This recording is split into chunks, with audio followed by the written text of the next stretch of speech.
Hello అందరికీ welcome to Shannu vlogs. ఉల్లిపాయతో curry విన్నారా ఎప్పుడైనా కూడా? చాలా టేస్టీగా ఉంటుంది. చాలా సింపుల్‌గా కూడా చాలా తక్కువ టైంలో అయిపోతుంది. చపాతీలేకి, రొట్టెలేకి, అన్నంలోకి వేటిలోకైనా చాలా బావుంటుంది. దోసలోకి అందుకు. ఎలా చేసుకోవాలో అయితే ముందైతే చూసేద్దాము. చాలా ఈజీగా అయితే చేసేసుకోవచ్చు. ముందుగా అయితే ఉల్లిపాయలన్నీ చిన్నగా కట్ చేసుకోవాలి. ఒక ప్యాన్ తీసుకొని అందులో కొద్దిగా ఆయిల్ వేసేసి ఆవాలు, జీలకర్ర, ఎండుమిర్చి, కరివేపాకు వేసుకొని ఫ్రై చేసుకోవాలి. లైట్‌గా ఫ్రై అయిపోవాలి. ఇంక చిన్నగా కట్ చేసుకుంటాం కదా ఉల్లిపాయలు. అలాగే ఒక టమోటాను కూడా చిన్నగా కట్ చేసుకోవాలి. చాలా తక్కువ ఇంగ్రీడియెంట్స్‌తోనే అయిపోతుంది. ఇలా కొద్దిగా ఫ్రై అయిపోయిన తర్వాత చిన్నగా కట్ చేసుకున్న ఉల్లిపాయలైతే అందులో వేసుకొని అయితే ఫ్రై చేసుకోవాలి. ఇది ఫ్రై అయ్యేకి కొద్దిగా టైం పడుతుంది. మీడియం ఫ్లేమ్‌లో పెట్టుకొని అయితే ఫ్రై చేసుకోవాలి. అలాగే చిన్నగా కట్ చేసుకున్న ఒక టమోటా ముక్కలైతే అందులో వేసుకోవాలి. ఇదంతా బాగా మగ్గిపోవాలి. ఇందులోనే కొద్దిగా సాల్ట్ అయితే టేస్ట్‌కి తగ్గట్టు సాల్ట్ వేసుకోవాలి.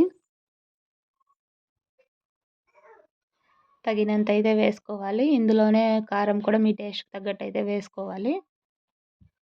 కారం వేసేసుకొని ఇందులోనే ధనియాల పొడి అయితే ఒక హాఫ్ టేబుల్ స్పూన్ అయితే వేసుకుంటున్నాను. ఎక్కువ వేసుకోవద్దండి. కొంచెం వేసుకుంటే సరిపోతుంది. అలాగే కొద్దిగా పసుపు కూడా వేసుకుంటున్నాను. ఇలా ఇవన్నీ మసాలా అంతా వేసేసుకొని కొద్దిగా ఫ్రై అవ్వాలి. కొద్దిగా ఆయిల్ పైకి తేలే వరకైతే ఫ్రై చేసుకోవాలి.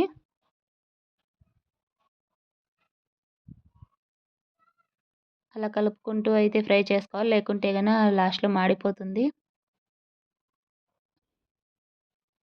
ఇలా అంతా ఫ్రై అయిపోయిన తర్వాత దీనికోసం మసాలా అయితే రెడీ చేసి పెట్టుకున్నాను. ఉల్లిపాయ, తెల్లగడ్డ అలాగే కొబ్బెర వేసి మిక్సీ పట్టుకోవాలి. ఇందులోకి మసాలా ఇలా అంతా ఫ్రై అయిపోయిన తర్వాత ఈ మసాలా అయితే ఇందులోకైతే వేసుకోవాలి. ఇది కొద్దిగా ఫ్రై చేసేసుకోవాలి. లైట్‌గా పచ్చివాసన పోయే వరకు. ఇది ఫ్రై అయిపోయిన తర్వాత ఇందులోనే ఒక గ్లాస్ అయితే వాటర్ అయితే యాడ్ చేసుకుంటున్నాను. ఎక్కువ అయితే వేసుకోవద్దండి వాటరు. ఒక చిన్న గ్లాస్ వాటర్ అయితే సరిపోతుంది. మరి ఎక్కువ వేసుకుంటే చాలా పలుచగా అయిపోతుంది. చూసారు కదా! ఇలా ఇంత అయితే ఫ్రై అయిపోవాలి.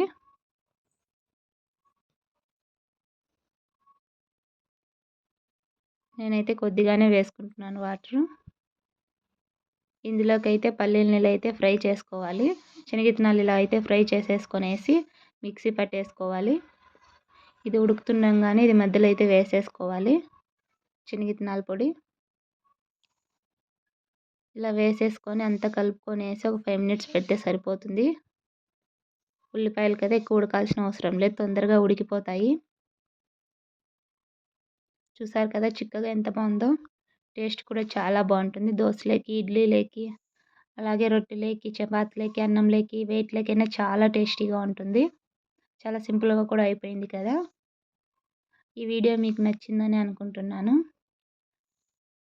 ఈ వీడియో నచ్చితే లైక్ చేయండి, షేర్ చేయండి, కామెంట్ చేయండి. ఇప్పటివరకు నా ఛానల్ సబ్స్క్రైబ్ చేసుకోకపోతే ముందుగా అయితే సబ్స్క్రైబ్ చేసుకోండి. చూసారు కదా ఎంత బాగా వచ్చిందో. Thanks for watching.